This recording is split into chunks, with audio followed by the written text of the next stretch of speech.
One that's not that well known, but I wish was, and it's not a behavioral finance book per se, but it's a behavioral book.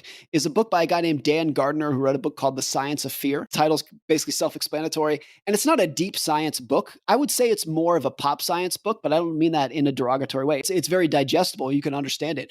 But that book really changed how I think about fear and just observing fear in a pretty profound way. How did it change how you think about or relate to fear? I think what that book really showed me and put into words in a way that really stuck with me is the difference between your slow, thoughtful process of thinking about future risks and the oh shit, like heat of the moment. How am I actually going to react?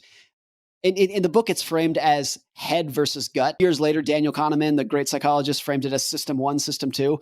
I think that's really important, and particularly in investing, where like we've talked about in this podcast, it's so easy to sit back in your armchair and be like, oh, if the market fell 20%, I would do X, Y, and Z. And then when it actually happens, you don't. You think something totally different. It's a very different experience.